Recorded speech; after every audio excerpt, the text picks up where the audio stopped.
Hello students, welcome back to our YouTube channel R N study success point. तो hello बच्चों, एक बार फिर से हमारे YouTube channel R N study success point पे आपका बहुत बहुत स्वागत है। स्टूडेंट्स, इन प्रीवियस क्लास हम लोग जो है ज्योग्राफी का फर्स्ट चैप्टर पढ़े थे, ठीक है, डेवलपमेंट और रिसोर्सेज के बारे में, ठीक है। उसको हम पूरे अच्छे से डिटेल में हम लोग पढ़े थे क्या था, और उसके बेस पे हम लोग कुछ क्वेश्चंस भी करेंगे। अभी हम लोग नहीं किए थे, बट इन आने वाले हम लोग जो है नेक्स्ट क्लास में पहले हम लोग क्वेश्चन आंसर करेंगे। अभी हम लोग पहले सोचे कि आपको एक्सरसाइज एक दो करा दें, उसके बाद हम लोग क्वेश्चन आंसर आराम से करेंगे, ताकि पहले आप लोग खुद से भी जब तक का स्टडी कर लो और अच्छे से समझ में आ जाए चीज़ों। ओके स्टूडेंट्स, तो आज जो हम लोग है पॉलिटिकल साइंस का जो फर्स्ट चैप्टर पढ़ने वाले इंडियन कॉन्स्टिट्यूशन, यानी कि भारत का संविधान, भारत का जो संविधान है इसके बारे में पढ़ने वाले। देखो क्या था, आपको जैसा कि पता होगा हमारा संविधान हम लोग इसमें बहुत सारे अभी से जो आप लोग 8th क्लास से जो स्टार्ट होगा, आप लोग इस चीज़ों को डिटेल में धीरे धीरे कैसे जैसे जैसे क्लास बढ़ते जाएगी आप लोग को पूरा पढ़ोगे। आगे जाके 11th में पूरा आपको पोल साइंस ही रहेगा। इस पे जैसे जो SST है आप लोग लेंगे तो उसमें अलग अलग तो पोल साइंस सब्जेक्ट रहेगा, उसमें फिर से डिटेल में सारी चीज़ों को आप लोग पढ़ोगे। अभी आपको ब्रीफ में पढ़ना है, ब्रीफ मतलब शॉर्ट फॉर्म में आपको पढ़ना है, ताकि थोड़ा आपको अपने संविधान को लेकर के नॉलेज हो जाए क्या क्या है, हमारे संविधान हमें क्या सिखाती है, हमारे संविधान में क्या दिया गया है, हमें क्या क्या अधिकार है, हमें कैसे फॉलो करना चाहिए नियम कानून को, किसके लिए सबके लिए बराबर है या नहीं है, बहुत चीज़ हम लोग डिटेल में पढ़ेंगे बहुत अच्छे से। ओके स्टूडेंट, तो आई होप कि देखो आपको जो चैप्टर है अच्छे से समझ में आएगा, और आया नहीं आया आप लोग प्लीज़ कमेंट करके ज़रूर बताना, क्योंकि अगर जो आप लोग कमेंट करते हो तो थोड़ा हमें भी पता चलता है कि हमारी जो चीज़ है हम जो पढ़ा रहे हैं वो स्टूडेंट तक कितना पहुंच पा रहा है, और इससे स्टूडेंट्स जो है कितना बेनिफिट ले पा रहे हैं, ठीक है। थोड़ा हमें भी पता चलता है, जिससे और थोड़ा मोटिवेट होते हैं और किस तरह से चीज़ों को और इम्प्रूवमेंट करना है थोड़ा हम लोग करते हैं। ओके स्टूडेंट्स, तो स्टार्ट करते हैं आज का चैप्टर। तो आपको जैसा कि पता है कि the constitution of India is the longest written constitution in the world, यानी कि जो भारत का संविधान है वो पूरे विश्व का सबसे लंबा लिखित संविधान है। आप लोग सोच सकते हैं पूरे विश्व का, पूरे वर्ल्ड में जो है ना सबसे लंबा सबसे ज़्यादा लिखित संविधान जो हमारा इंडिया का है। Okay students, it is setup of rule which of the governments rule of our country, ये जो सेट करता है रूल कि कैसे set rules by which the government rule our country, किस तरह से सरकार हमारे देश के ऊपर काम करे, ठीक है, रूल शासन करेगी, ठीक है। It is the supreme law of the land, यानी कि देखो ये पूरे एक सुप्रीम पूरे हमारे जो है इंडिया का, यानी कि सबसे सुप्रीम लॉ है, नियम कानून है। इसके तहत सबके कुछ ना कुछ नियम है जो इसे फॉलो करना है। ऐसा नहीं है कि जो अमीर लोग हैं उनके लिए अलग लॉ है, जो गरीब है उनके लिए नहीं, सबके लिए इक्वल है। जो हमारा एक प्रेसिडेंट है उसके लिए भी रूल रेगुलेशन होता है फॉलो करने के लिए, और उनके लिए भी लॉ है, और जो एक मजदूर क्लास के है उसके लिए भी एक लॉ है। It came to effect on the 26 January 1950। अगर जो हम बात करें कि ये हमें कब लागू किया गया था, ये हमें कब दिया गया था, हमारे संविधान को हमें कब दिया गया था, तो ये जो है 26 जनवरी 1950 को, ठीक है, आप ये याद रखना। और आगे आप आगे जाके पढ़ोगे कि ये बन के तैयार कब हुआ था। इसे 2 साल 11 महीने 18 दिन लगे थे बनाने में, और एक्चुअली में ये बन के तैयार हुआ था। थोड़ा हम ये 11th में सब चीज़ पढ़ोगे, बट यहाँ पे थोड़ा हम डिटेल में करा देते थोड़ा आपको चीज़ों को, ताकि याद रहे थोड़ा आपको अपने संविधान, क्योंकि हम अपने देश में रह रहे हैं तो ये हमारे लिए बहुत इंपॉर्टेंट हो जाता है कि हम अपने कॉन्स्टिट्यूशन के बारे में पढ़ें, यानी कि हमारे संविधान हमें क्या सिखाती है, ठीक है, जिससे थोड़ा हमें इसके लॉ हो जाए, नियम कानून पता हो जाए। नहीं तो ऐसे पुलिस वाले आपको डंडा मारते रहेगा, जो अमीर है डराते रहेंगे, नियम कानून का डर दिखाते रहेंगे, तो थोड़ा समझना ज़रूरी है। ओके स्टूडेंट्स, तो हम बता रहे थे, क्या बता रहे थे आपको, हम बता रहे थे कि ये 2 साल 11 महीने 18 दिन इसे लगे थे बनने में, और ये जो हमारा बन के एक्चुअली तैयार हो गया था ये 10 दिसंबर 1949 को ही, बट इसे लागू किया 26 जनवरी 1950 में। इसका भी कुछ आगे आप लोग डिटेल में पढ़ोगे क्या कारण था, किसी को दिन लागू किया गया। हमारा जो कॉन्स्टिट्यूशन है, यानी कि जो हमारा जो संविधान है वो बेस है प्रिंसिपल ऑफ डेमोक्रेसी, यानी कि लोकतांत्रिक पे, डेमोक्रेसी, सोशलिज्म एंड सेकुलरिज्म, यानी कि देखो लोकतांत्रिक देश, सोशलिज्म मतलब हो गया समाजवादी, और सेकुलरिज्म मतलब धर्मनिरपेक्षता। धर्मनिरपेक्षता मतलब क्या हुआ कि हमारा ये संविधान जो है ये ऐसा कभी भी नहीं करता किसी भी खास धर्म को या किसी भी कास्ट को प्रमोट करता है, उसे एक अलग अधिकार दिया हुआ है या किसी भी धर्म को लेकर के, किसी भी खास समुदाय को लेकर के, ठीक है, सबके लिए इक्वल पावर है, इक्वल रूल है, इक्वल रेगुलेशन दिया हुआ है। इसी वजह से हम लोग इसे सेकुलरिज्म हुए हैं। ये आप जाके पढ़ोगे कि कौन सी अमेंडमेंट में, अमेंडमेंट होता है कानून संविधान के अंदर संशोधन। जब आप लोग चीज़ें जैसे जैसे पढ़ोगे डिटेल में आएगा समझ में। तो इसमें कब जो है इसे ऐड किया गया धर्मनिरपेक्षता को, ठीक है। एक्चुअली जब जिस टाइम हमारा बना था तो उस टाइम में ये सेकुलरिज्म शब्द ऐड नहीं था, ठीक है, बट ये बाद में जाके ऐड हुआ। ये भी पढ़ोगे आप लोग। सोशलिज्म बता दिया। डेमोक्रेसी देखो क्या होता है, लोकतांत्रिक। देखो दो तरह का कंट्री, एक तो डेमोक्रेसी कंट्री होता है, एक होता है मोनार्ची सिस्टम, ठीक है। मोनार्ची यानी कि एक होता है जहाँ पे राजा का शासन होता है। राजा का शासन मतलब एक तरह से ये होता था कि उसी का जो राजा, उसी का बेटा जो है फिर अगले राज करेगा, लूल्हा लंगड़ा किसी मतलब नहीं है, उससे भी जो है उसी का रिलेटिव जो है वही राज करता है।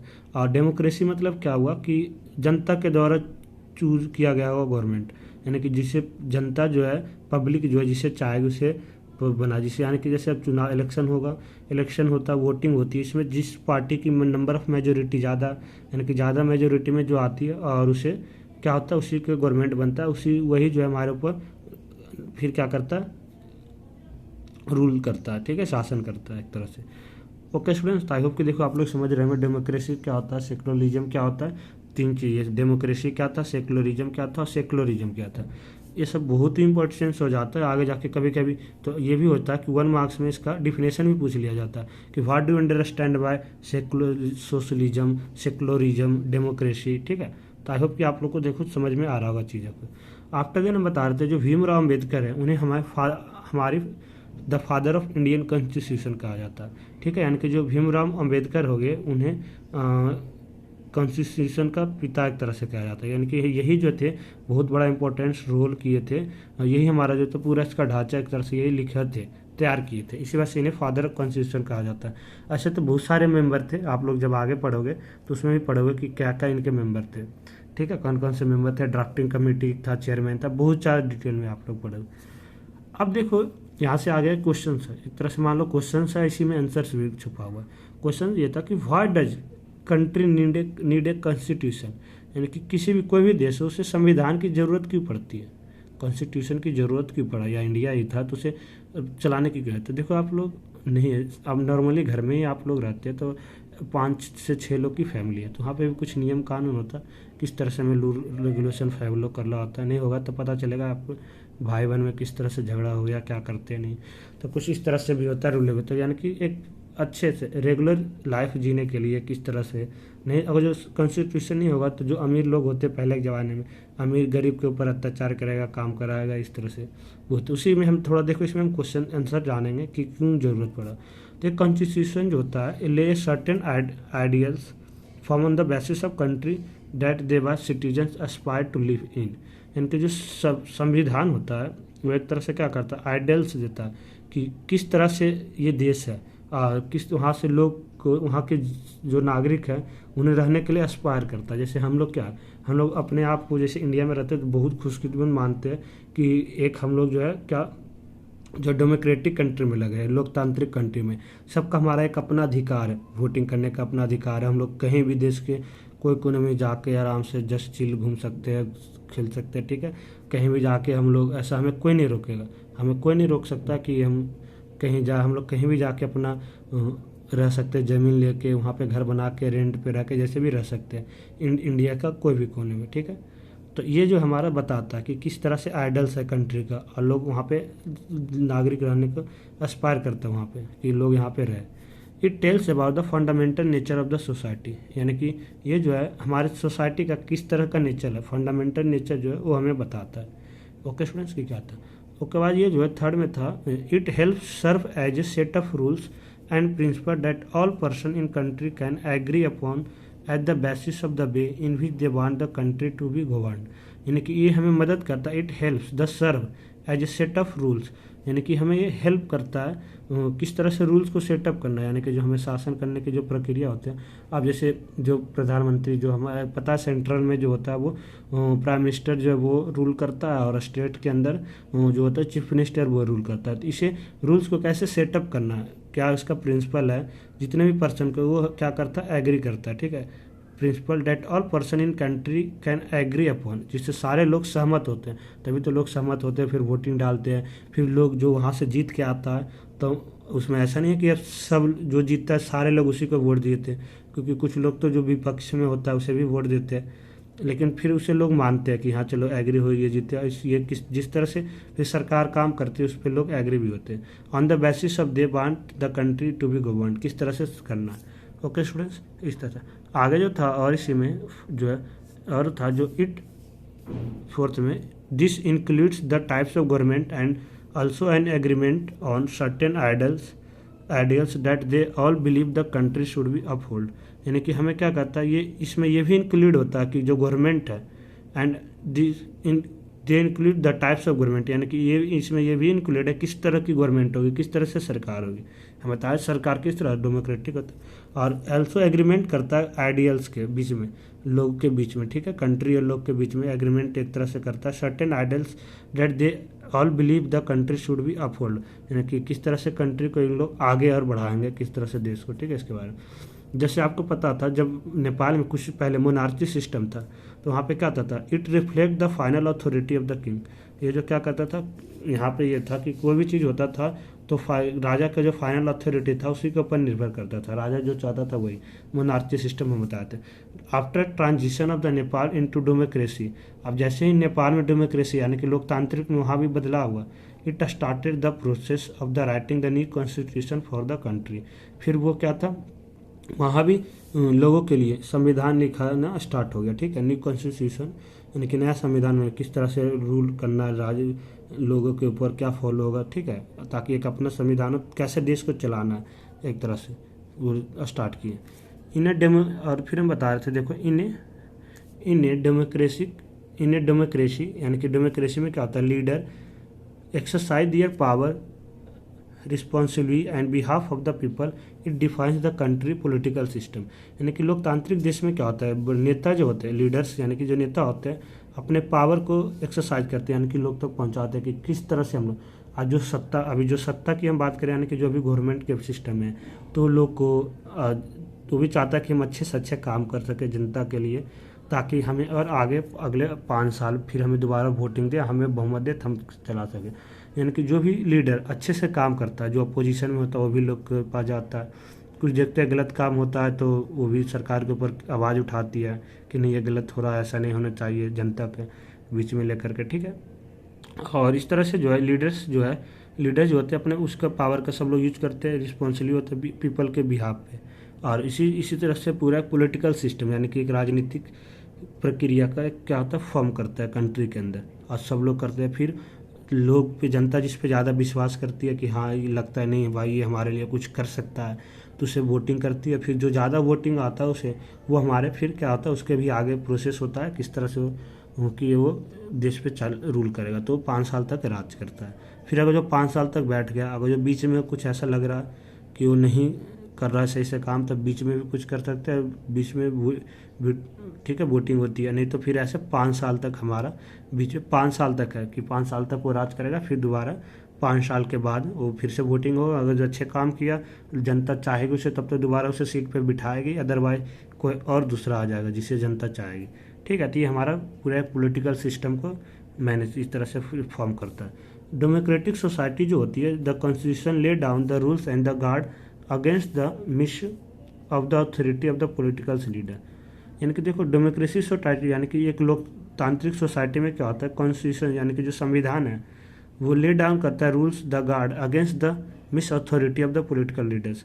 यानी कि अगर जो कोई ये ऐसा ले डाउन करते हैं, यानी कि कोई ऐसा जो मिस यूज कर रहे हैं जो गवर्नमेंट में, यानी कि कोई जो नेता है या लीडर्स है जो साथी में उसका मिस यूज कर रहे हैं, तो उसे ले डाउन करने के लिए उसके अगेंस्ट में किस तरह से उसके खिलाफ एक्शन लिया जाए। यानी कि कोई अपना पद का अगर जो मिस यूज कर रहा है, ठीक है, तो उसका क्या है, तो ये भी हमारा डेमोक्रेसी सोसाइटी देता है। इन ए ले certain important rule the guidelines the government making process, यानी कि बहुत सारे रूल्स है, कुछ गाइडलाइंस दिया गया कि किस तरह से सरकार का जो है डिसीजन मेकिंग प्रोसेस होगा। ऐसा नहीं कि अब हम कोई राज्य बन गया, कोई देश है तो जो मोदी जी चाहे, मान लो मोदी जी है तो जो मोदी जी चाहेंगे नहीं वही होगा। कुछ रूल रेगुलेशन, जो कुछ रूल बनाना भी होता है, कुछ बनाना, जो नियम कानून बनाना भी होता है, तो उससे पहले वो संसद में पेश करती है जो भी गवर्नमेंट है, फिर उस पर भी वोटिंग होती है। कोई भी चीज़ बनाना वहाँ भी वोटिंग होता है। और 2 सदन है, आपको जैसा पता होगा, आप लोग डिटेल में पढ़ोगे। जो हमारा पार्लियामेंट से वो 2 है, एक हमारा राज्यसभा एक Lok Sabha, upper house and lower house. Upper house जो है वो राज्यसभा है, जो लोअर हाउस है वो लोकसभा है। ओके, वहाँ दोनों में पास होता है 1/3 से जो है पास होना चाहिए मेंबर ऑफ जो होते हैं पार्लियामेंट के।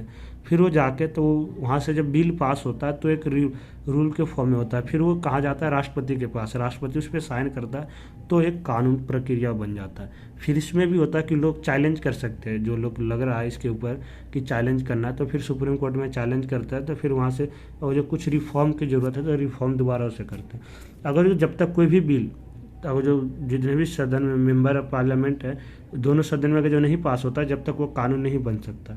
इसलिए ये हमें डिसीजन मेकिंग प्रोसेस, यानी कि ये जो है कॉन्स्टिट्यूशन जो है इट ले सर्टेन, यानी कि गाइडलाइंस देता है गवर्नमेंट को किसी भी डिसीजन लेने के ऊपर लेकर के। ओके स्टूडेंट्स, ऐसे डायरेक्ट नहीं है कि हम तो ऐसा था जो नेता था ऐसा नियम कानून बना देगा कि आगे कभी अपने सीट से हटा ही नहीं, हमेशा वही राज करते रहे, तो ऐसा नहीं है। तो ये था एक कॉन्स्टिट्यूशन प्ले ए इम्पोर्टेंट फंक्शन, यानी कि जो कॉन्स्टिट्यूशन होता है हमारा संविधान है, एक बहुत बड़ा फंक्शन प्ले करता है इन ए डेमोक्रेसी में, लोकतांत्रिक देश में। एंड दैट डोमिनिएट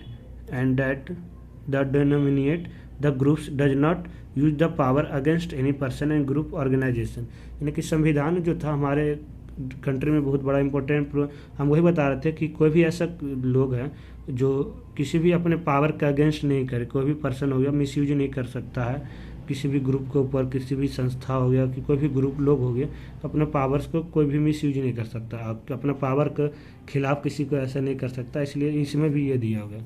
कॉन्स्टिट्यूशन जो होता है हमें खास करके हमारा जो संविधान है वो प्रिवेंट करता है tyranny and domination by the majority और ऑफ ए माइनॉरिटी, यानी कि देखो अब यहाँ से 2 चीज़ आपको ये चीज़ समझ में ना आएगा, मेजोरिटी ऑफ माइनॉरिटी।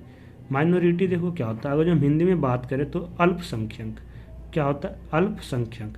अल्पसंख्यक किसे बोलते हैं, देखो पहले तो हम इसकी इस लाइन की हिंदी समझा दें। जो कॉन्स्टिट्यूशन है यानी कि हमारा जो संविधान है ये हमें प्रिवेंट करता है, यानी कि बचाता है, और जहाँ पे कम लोग हैं यानी कि अल्पसंख्यक लोग, यानी कि जो जहाँ पर अब जैसे हम बात करें कि हमारे इंडिया के अंदर कुछ ऐसे कास्ट हैं कि जो बहुत कम मात्रा में तो उन्हें माइनॉरिटी में रखा जाता है। माइनॉरिटी मतलब उसे अल्पसंख्यक में रखा जाता है, तो उसे भी ये प्रिवेंट करता है। अब ऐसा नहीं है कि अब हम लोग यहाँ पे अब मान लो यहाँ पे इस एरिया में हम लोग 10 पूरे 20 जो है एक अलग कास्ट के लग रहे हैं, और यहाँ पे दो ही लोग ऐसे कि जो दूसरे कास्ट के, तो ऐसा नहीं है कि ये 10 मिलके ये 2 लोग के ऊपर अत्याचार करेंगे या कुछ ऐसा करेंगे या ज़बरदस्ती धर्म परिवर्तन करा दिया, ऐसा नहीं है। तो ये जो 2 लोग हैं ना, ये 2 लोग हैं, मान लो हम लोग यहाँ पे 15-20 थे, और ये जो 2 है, ये जो दूसरे कास्ट को है, इसे गवर्नमेंट थोड़ा बचाती है, उसे माइनॉरिटी यानी कि इसे कुछ स्पेशल इस तरह से प्रोटेक्शंस करती है ताकि ये भी यहाँ पे रहे और अपने आप को सेफ फील कर सके और अच्छे से रह सके। ठीक है, तो ये हमारा जो संविधान है ये हमें इसे फॉलो करती है। इसी के तरह से आप लोग देखेंगे आरक्षण मिलता है अलग अलग, ठीक है, कास्ट को लेकर के, ये तो है बहुत सारे कास्ट पे ऊपर डिपेंड है ये सब चीज़, ठीक है, तो इसी के ऊपर बेस पे था, मेजोरिटी ऑफ माइनॉरिटी के बेस पे। ओके स्टूडेंट्स, आई होप कि देखो आप लोग समझ पा रहे होंगे चीज़ों को कि क्या था, किस तरह से करना था। फिर हम बात करें जो इंडियन कॉन्स्टिट्यूशन था वो गारंटी देता है the rights of the equality का, यानी कि जो भारत का संविधान है वो एक गारंटी देता है कि सबको इक्वल राइट्स है, यानी कि बराबर का अधिकार है। जितने भी सिटीजन्स हैं, जितने भी नागरिक हैं, सबका बराबर अधिकार है, ठीक है, चाहे जितने अमीर हैं या गरीब हैं, बराबर के अधिकार बात करें तो ऐसा नहीं सबको इक्वल वोट देने का अधिकार है, सबका पावर एक ही है। ऐसा नहीं है कि अब हम गरीब है तो हमारा एक वोट का वैल्यू 1 है, और जो अमीर आदमी किसी को वोट दे दिए तो 2 वोट दे दिए तो 10 के बराबर हो जाएगा, ऐसा नहीं।